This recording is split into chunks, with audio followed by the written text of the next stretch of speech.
সকল গ্রামবাসীবৃন্দের পরিচালনায় জগদ্ধাত্রী পূজার এই যে ৩৫ বছর উদযাপনের সূচনা পর্বে উপস্থিত থাকতে পেরে আমরা আজ ধন্য হলাম।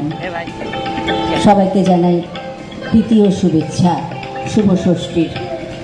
আজ এই পরম শুভক্ষণে আমাদের ইচ্ছে পাখি সাহিত্য ও সংস্কৃতি সংসদকে শ্রুতিনাটক উপস্থাপনা করার জন্যেই যে আমন্ত্রণ জানানো হয়েছে তার জন্যে অশেষ ধন্যবাদ ও কৃতজ্ঞতা জানাই নুনিয়াডাঙ্গার সকল গ্রামবাসীবৃন্দের পরিচালনায় জগদ্ধাত্রী পূজা কমিটির কর্তৃপক্ষের সকলকে। আমরা শুরু করতে চলেছি আমাদের নাটক কন্যা কেন কুমারী।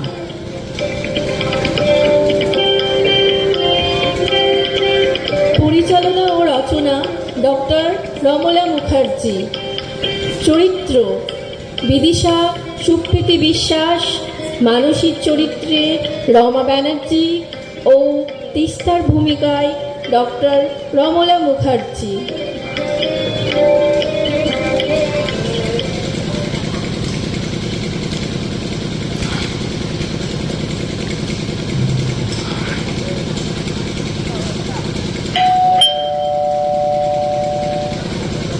কে? ও মানসী, আয় আয় বস। হ্যাঁ রে, আমাদের বেড়াতে যাওয়ার কি খবর হলো জানিস? জানি তো, তিস্তা কন্যাকুমারী যাওয়ার টিকিট পেয়ে গেছে। হুররে, কি মজা! তিস্তাটা না ভীষণ অ্যাক্টিভ। ঠিকই বলেছিস। আরে ওরও তো আসার কথা, এক্ষুনি দেখবি এসে যাবে।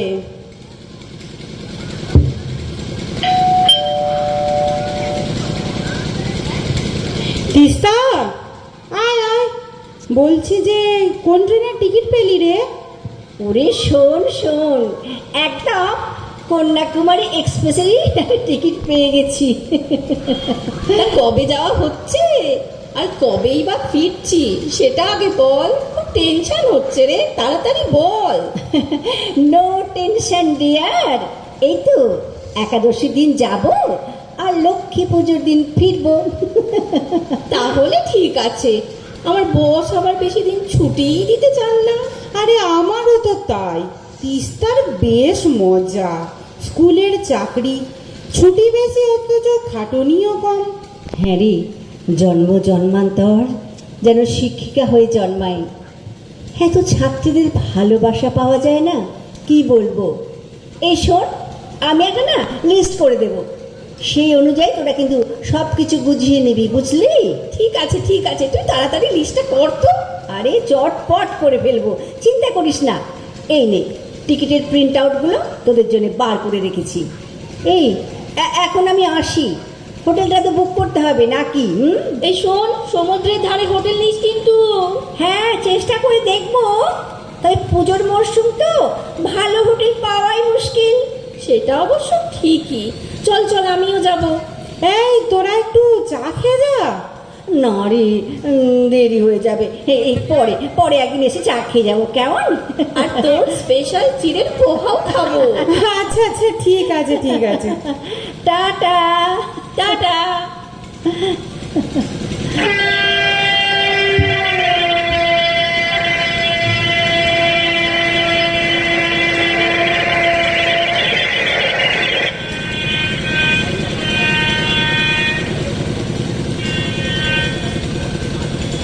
জানিস তো, দেবী কন্যাকুমারীর নামেই এই তীর্থনগরীর নাম কন্যাকুমারী। খুবই জনপ্রিয় এই তীর্থস্থান। তাই তো দেখছি, একদিকে স্থান ভারত ভূমির শেষ প্রান্ত, আর অন্যদিকে আরব সাগর, ভারত মহাসাগর আর বঙ্গোপসাগর, এই তিন সমুদ্রের সম্মেলন। আরে সেই জন্যই তো কি ত্রিবেণী সঙ্গমও বলে। কি সুন্দর সাদা মার্বেল পাথরের মূর্তি রে দেবী কন্যাকুমারী। দেখ দেখ, দেবীর নাকে হীরের নাকছাবিটা যেন জলজল করছে, দারুণ। দেখ দেখ, পরমা সুন্দরী বালিকা রূপিণী দেবী যেন ডান হাতে মালা নিয়ে তপস্যারতা। জানিস তো, তামিল বৈশাখী মাস মানে ওই মে জুন মাস নাগাদ এখানে বৈশাখী উৎসব খুব খটা করে হয়। তাই? হ্যাঁ, দুবেলা দেবীকে শোভাযাত্রা করে নিয়ে যাওয়া হয়। তখন তো খুব ভিড় হয় না রে তিস্তা? এখন বেশ ফাঁকাই ফাঁকাই দেবীকে দেখলাম। হ্যাঁ, খুব সুন্দরভাবে এই দেবী কন্যাকুমারীকে দর্শন করলাম রে। কবে থেকে মনে আশা ছিল দেবী কন্যাকুমারীর দর্শন করব, সবই কিন্তু তোর জন্যে সম্ভব হলো তিস্তা। কিন্তু তিস্তা, এখানে দেবী কেন কুমারী রে? তুই কি জানিস? তুই তো দিনরাত বই পড়িস, আর পড়তেও পারিস বাবা। যা বলেছিস, আমাদের তো প্রাইভেট ফার্মে দিনরাত কাজ করতে করতে পড়াশোনা তো শিখেই উঠেছে। বল না রে তিস্তা, কন্যা এখানে কেন কুমারী? আমি অনুসন্ধান করে যে পৌরাণিক কাহিনীটা জেনেছি সেটা তোদের বলছি, শোন। চল চল, ওই সমুদ্রের ধারে গিয়ে বসি, ওখানে বসে বসে কথা বলি, কেমন? বলতে বলতে চল না, আমার আর তর সইছে না। কি সেই কাহিনী রে তিস্তা? আচ্ছা আচ্ছা বলছি, শোন শোন। এক সময় দৈত্যরাজ বালাসুর দেবতাদের পরাজিত করে তাদের শুধু তাড়িয়েই দিলেন না, নির্মম অত্যাচার করতে লাগলেন। কিন্তু তার সঙ্গে কন্যাকুমারীর কি সম্পর্ক?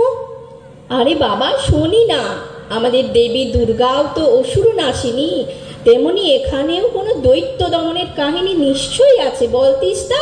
ঠিক বলেছিস মানসী। সেই অত্যাচার সহ্য করতে না পেরে মা বসুন্ধরা বিষ্ণুদেবের কাছে গেলেন। ও তাই বুঝি? তারপর কি হলো? শ্রী বিষ্ণুদেবী দেবী পরাশক্তির শরণ নিতে বললেন। কেন রে, দেবী পরাশক্তির শরণ কেন নিতে বললেন? কারণ একমাত্র দেবী পরাশক্তি পারবেন প্রবল পরাক্রান্ত বালাসুরকে নিধন করতে। তারপর তারপর দেবতারা কি করলেন? দেবতারা আয়োজন করতে লাগলেন যজ্ঞের। কেন যজ্ঞের আয়োজন কেন রে?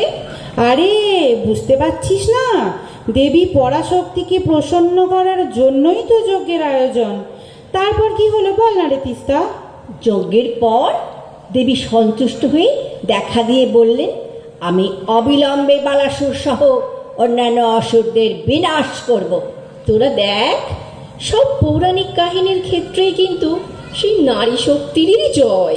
যেমন আমাদের দনুজ দলনী মা দুর্গা, ঠিক কন্যাকুমারীও তো মা দুর্গার আরেকই রূপ, তাই না রে তিস্তা? হ্যাঁ ঠিক তাই। দেবী পরাশক্তি কুমারী বালিকা রূপে কন্যাকুমারীতে এসে কঠোর তপস্যা করতে লাগলেন। চল চলো, আমরা এখান থেকে না ওই 13 কিলোমিটার দূরে সুচিন্দ্রম মন্দির আছে, ওইখানে যাই। তারপর গল্পটা শেষ করব। তোদের মন্দিরটা দেখাও হবে আর গল্পটা বুঝতে খুব সুবিধা হবে। চল চল চল তাহলে যাই।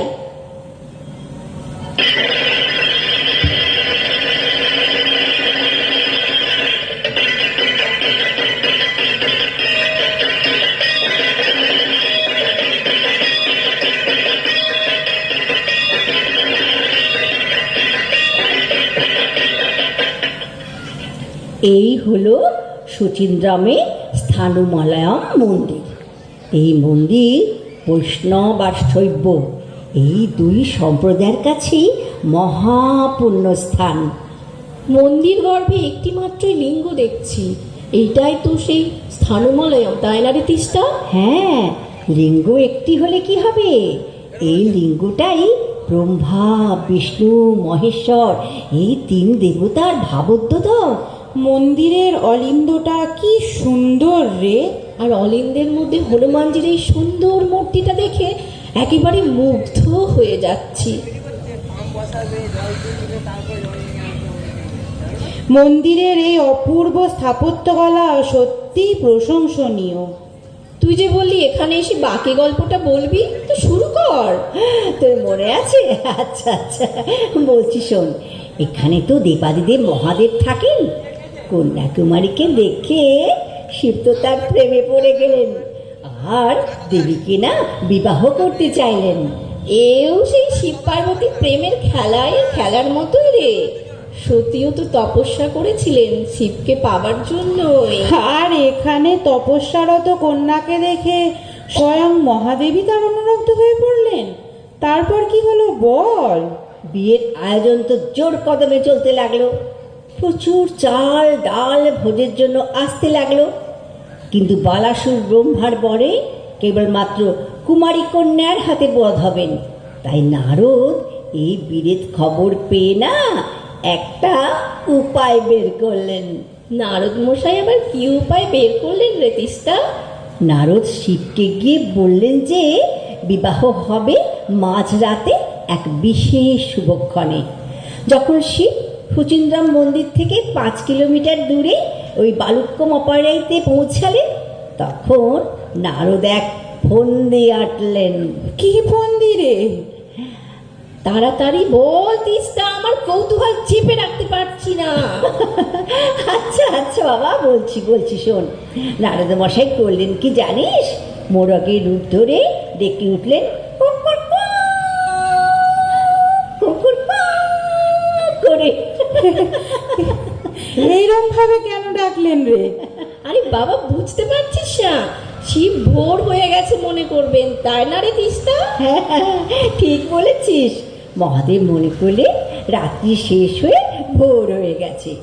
বিয়ের লগ্ন অতীত ভেবে বিরহ কাতর বক্ষে আবার শিব সুচিন্দ্রামে ফিরে গেলেন। বুঝেছি। পরেও কি আর বিয়ে হয়নি রে দেবীর? না, হয়নি রে। দেবী তখনই পণ করলেন তিনি চিরকুমারী থাকবেন। ও তাই, কন্যাকুমারীর দেবী কেন চিরকুমারী এইবার বুঝলাম। আর বিয়ের জন্য যে এত আয়োজন, সেসব কি হলো? সব কি পণ্ড হয়ে গেল? হ্যাঁ, বিয়ের জন্য আয়োজিত সমস্ত অন্ন খাবার বালিতে পরিণত হয়ে আজও এই অলৌকিক কাহিনীর সাক্ষ্য বহন করে চলেছে। তাহলে কন্যাকুমারীর মালা আর শিবের গলায় দেওয়া হয়নি। ও তাই মালা হাতে দেবী মূর্তি। কিন্তু এই বালাসুরকে দেবী কিভাবে বধ করলেন রে তিস্তা? শোন তাহলে। কুমারী কন্যাকুমারীর অপরূপ রূপের খ্যাতি লোকমুখে শুনে বালাসুর দেবীকে বিবাহ করতে চাইলেন। সুন্দরী মেয়েদের কিন্তু চিরকালই খুব জ্বালা। ওহ, তুই চুপ করে গল্পটা শুনবি নাকি বক বক করবি? বল বল তিস্তা, বল তো। হ্যাঁ বলছি, শোন। দেবী কিছুতেই বালাসুরকে যখন বিয়ে করতে রাজি হলেন না, তখন বালাসুর দেবীকে জোর করে তুলে নিয়ে যেতে উদ্যত হলেন। কি কেলেঙ্কারি রে! আবার কথা বলছিস? বল তিস্তা, তারপরে কি হলো? শোন, যেমনি বালাসুর বার করেছেন তার তরবারি, অমনি দেবীও বার করলেন তার কালান্তরশী। প্রবল যুদ্ধ চলল। কার জয় হলো তবে?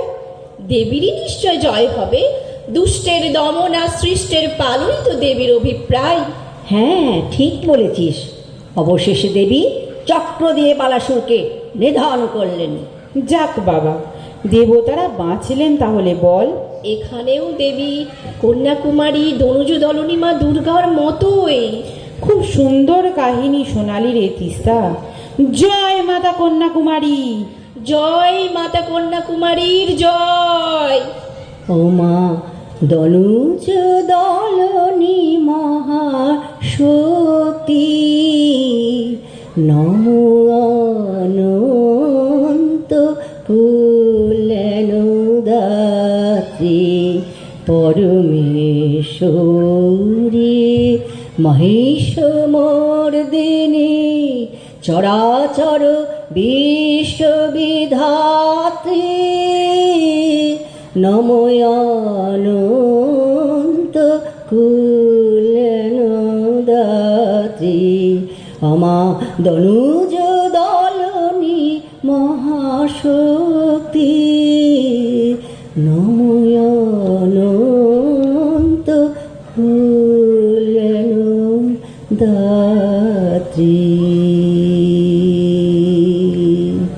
নমস্কার।